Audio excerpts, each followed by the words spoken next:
Over the weekend at UFC 327, Curtis Blaydes lost to Josh Hokit via unanimous decision. Blaydes suffered a fractured nose and orbital bone in the fight, while Hokit walked away with no serious injuries and is now set to face Derek Lewis at the White House. In an interview with MMAfighting.com, Blaydes says he thought he won the fight. He said, "I hate to be that guy. I've never had a fight like this, but I think I won. I think I won. I felt like I won round one. Yeah, he rocked me. He got the damage, but I also rocked him equally at the end of the round, and I got the takedown. Second round, he led the dance in that second round. He was getting the better of a lot of those exchanges. He was throwing combinations. I was throwing ones and twos. I'll give him the second round. Third round, I give it to me also. I think I landed, and I brought the same amount of forward aggression as he did. I feel like I landed more, especially in the clinch. I feel like the judges did not properly score the clinch exchanges. I feel like I won each of the clinch exchanges. Each one. We did those a few times. I won those. I think that was the difference." Blaydes also discussed running into Hokit after the fight, as they were both being loaded into the ambulance. He continued, "We both went in the ambulance and I'm ahead of him, and I'm on the gurney and you know how big they are. I'm all tight in there and they've got me strapped down. I wasn't able to turn around and look at him, but I heard him say something like, 'Blaydes, why didn't you just give up?' I think he was trying to make a joke, a jest, but I was not hearing it. I told the guy who was wheeling me in, like, take me away from him. If you don't, I'm going to hop out of this thing and we might have a round 4. Take me out of this. I don't want to be in the same hallway, the same room, the same wing. Take me away from him." I heard from so many of the UFC staff, from the equipment guys, the blue shirts, all the security. No one likes him. No one likes him. I had people on the staff tell me all week, beat his we don't like him. I'm like, bro, you're pissing off the blue shirts? What the hell? Dana White says the upcoming White House card has nothing to do with politics. However, some fans have questioned that claim, suggesting the event carries political undertones. According to Dana, though, the card is strictly about the fights and the United States, with no political agenda behind it. We're paying the entire bill on all of this. Everything that you're seeing, not $1 of taxpayer money will go into this. And this is the UFC's gift to the 250th birthday of America. And I think one of the myths that I would like to crush is, I don't care if you're far right, far left, right down the middle, wherever you sit politically, because everybody sits somewhere politically these days. This isn't about politics. This is about the United States. What this country is about, how it was built, where we all came from. If you love America, you're going to love this event. It has nothing to do with politics. We just happen to be in the White House lawn, and the President of the United States will be there. Ronda Rousey is set to face Gina Carano on Netflix on May 16th. In a recent interview, Ronda accused Hunter Campbell of trying to sabotage the fight. I first reached out to UFC to get it done because I have so much love for them and Dana for what he did for me. He's not really in charge anymore. Now this guy Hunter Campbell is running things, and he was really trying to sabotage the deal and get me to fight other people and misrepresenting Gina and saying that she wasn't serious and she wasn't going to make the weight and stuff like that. And so I talked to Gina and I was like, listen, I think we should go and do this on our own.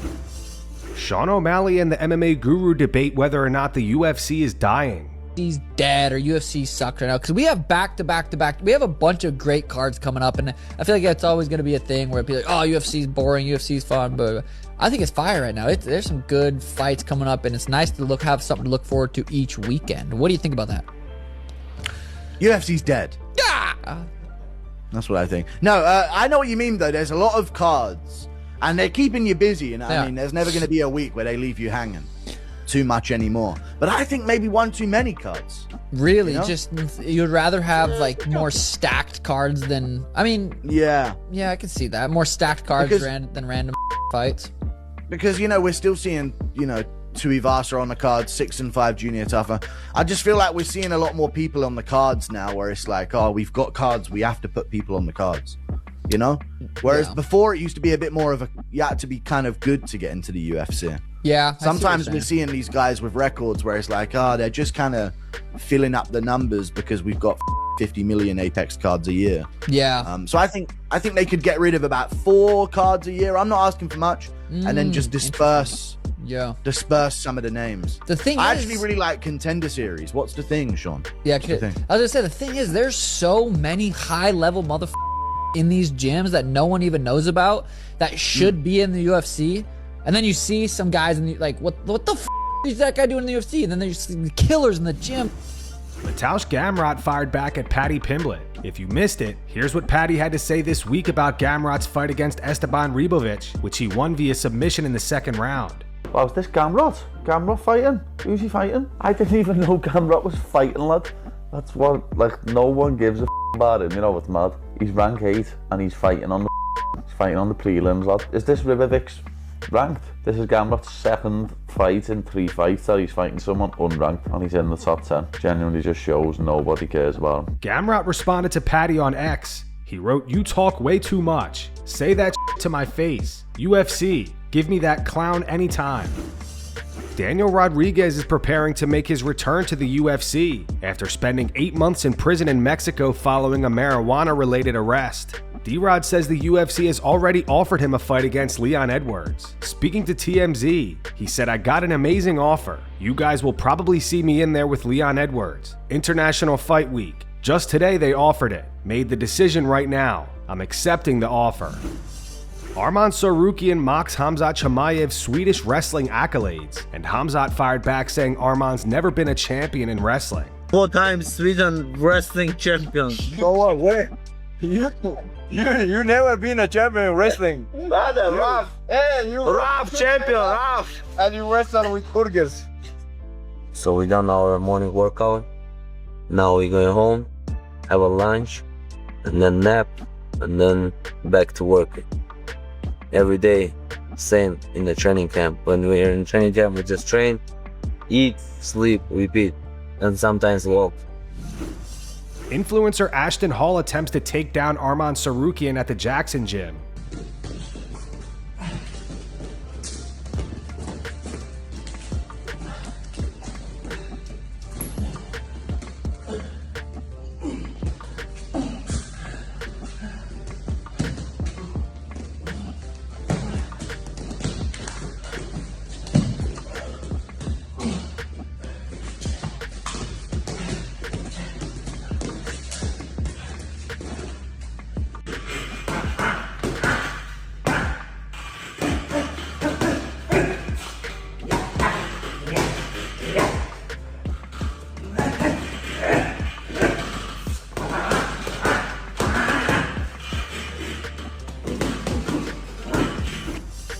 Sean Strickland is set to challenge Khamzat Chimaev for the middleweight title at UFC 328. Sean says he plans to rely on his hands for the full 25 minutes in this matchup. He also noted that unlike previous title fights, he's heading into this one with no injuries. I fight like a man. Hands up, let's get it. I'm gonna beat the out of my hands for 25 minutes.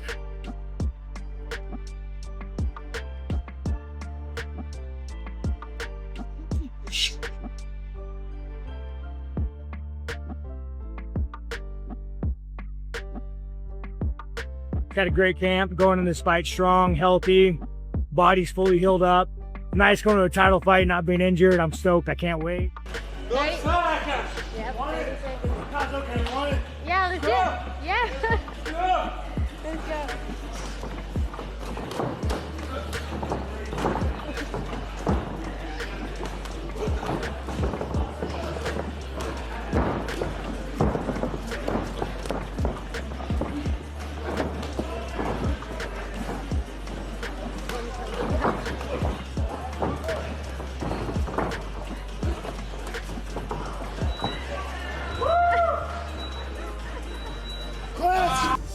Merab Dvalishvili recently revealed that he broke his nose during training, but chose not to undergo surgery because it would have forced him out of competition for an entire year. Merab explained that the injury came from sparring, adding that his partner was able to land the shot because of how well they were familiar with his fighting style.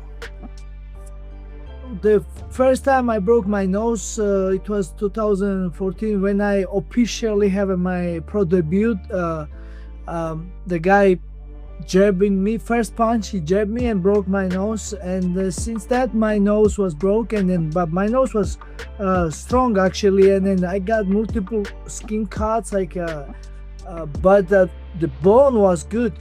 But this time I actually broke the bone because my teammate, whose name is Adam, he's professional fighter, and he knows my style good, and he has a good timing, like knees, like good timing.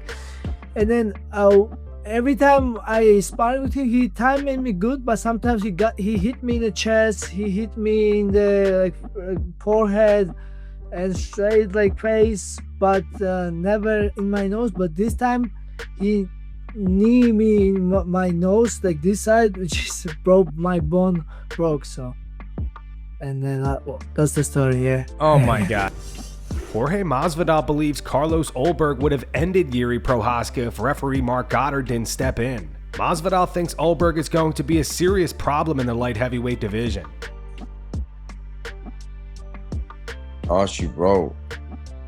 Blackjack would have killed him right there if the ref didn't pull him off. What a freaking athlete this guy is. Okay, that's scary as f. If I'm at 205 and I gotta fight this animal, I mean, damn, the guy fought through pain. That is your meal ticket out of there. He's gonna dump everything he has into this moment. And you can see he just didn't let up an inch. It's like as soon as he heard him, he was gonna dump everything he had in him. That just shows the mind as well, where he said, hey, I'm gonna be patient, find my shot, and boy, did he take full advantage of it.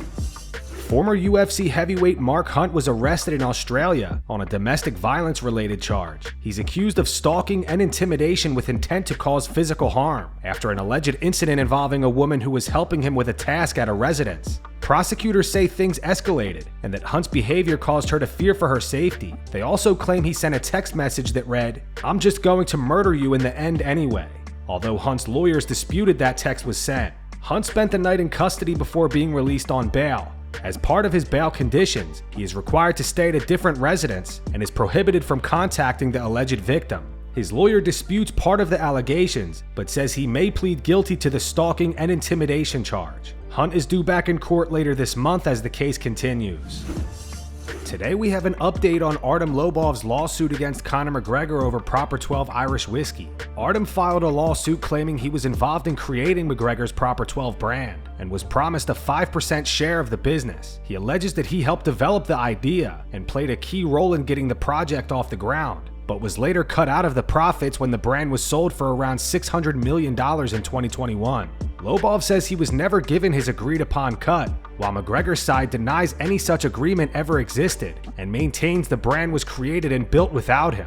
Today, McGregor has settled the legal action brought by Lobov. The dispute centered on Lobov's claim to a share of the proceeds from that deal. The terms of the settlement have not been disclosed, but reports suggest that Artem is satisfied with the outcome. Conor was not present during the court proceedings. And that's going to wrap it up for the news. Thanks for watching. For daily MMA news and content, subscribe to Full Mount MMA and click the bell icon to be notified when we post videos. Here are the 3 top comments from last video. The first one's from Black Dana White. It says, "Who really cares if Izzy and Ulberg don't talk, dog? They are grown-ass men." The second one's from Red 33 Caramel Guy. It says, "Ulberg is salty because everyone is talking about the low IQ moment of Jiri and not Ulberg winning." And the final one's from Clues8686. It says, "Ulberg is delusional if he thinks Jiri was afraid of him." Those were the 3 top comments from last video. If you want to be featured in the next one, all you have to do is comment down below. And if you missed yesterday's news, click the video on screen right now to get caught up.